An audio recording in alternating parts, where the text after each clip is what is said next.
ایک شخص نے بازار میں دیکھا کہ ایک شخص اپنا غلام بیچ رہا ہے اور یہ آواز بھی لگا رہا ہے کہ یہ بہت اچھا غلام ہے، اس کے اندر اس کے علاوہ کوئی اور عیب نہیں ہے کہ یہ کبھی کبھی چغلی کھاتا ہے۔ کسی شخص نے یہ آواز سنی، اس نے سوچا کہ اس میں تو کوئی عیب نہیں ہے اور چغلی کھانا تو عام سی بات ہے، اس میں کیا خرابی ہے، اس غلام کو خرید لینا چاہیے۔ چنانچہ اس نے سودا کر کے وہ غلام خرید لیا اور اپنے گھر لے آیا۔ کچھ عرصے تک تو وہ غلام ٹھیک ٹھاک کام کرتا رہا۔ اس کے بعد اس نے اپنا رنگ دکھانا شروع کیا۔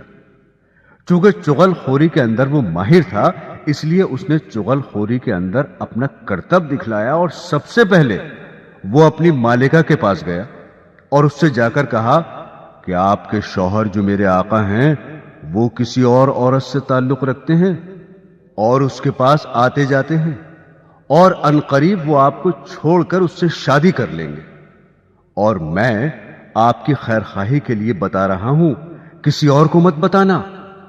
یہ باتیں سن کر وہ بیوی بہت گھبرائی اور پریشان ہوئی۔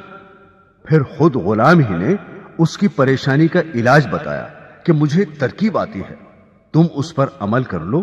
وہ یہ کہ جب تمہارے شوہر سو جائے تو تم اس طرح سے ان کی داڑھی کے ایک دو بال کاٹ کر اپنے پاس رکھ لینا، پھر دیکھنا کیا ہوتا ہے، پھر وہ ہمیشہ تمہارے ہو کر رہیں گے، کبھی دوسری عورت کی طرف نظر نہیں اٹھائیں گے۔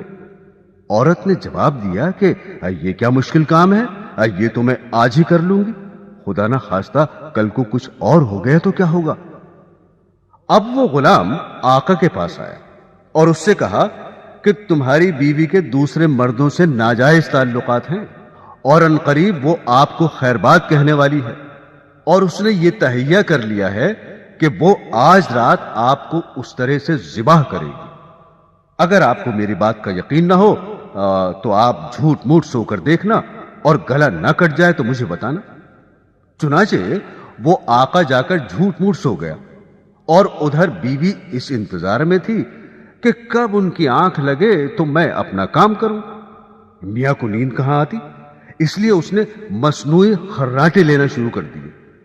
اب تو بیوی کو یقین ہو گیا کہ میاں صاحب کو نیند آ گئی، فوراً اس طرح لے کر پہنچی، اور ابھی ہلکا سا اس طرح گلے پر رکھا ہی تھا کہ آقا نے فوراً آنکھ کھول دی اور بیوی کو پکڑ کر کہا، اچھا تو تم مجھے ذبح کرنا چاہ رہی تھی۔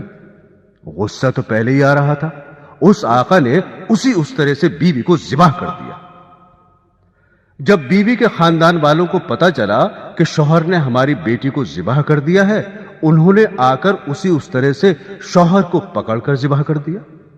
اب شوہر کے خاندان والے بھی آ گئے اور دونوں خاندانوں میں خوب جھگڑا ہوا اور 20 لاشیں گر گئیں۔ تو محترم سامعین، آپ نے دیکھا کہ اس غلام نے ذرا سی چغلی سے کس طرح سے دونوں خاندانوں کو تباہ کر دیا۔ اسی لیے اس چغلی کو شریعت نے حرام قرار دیا ہے۔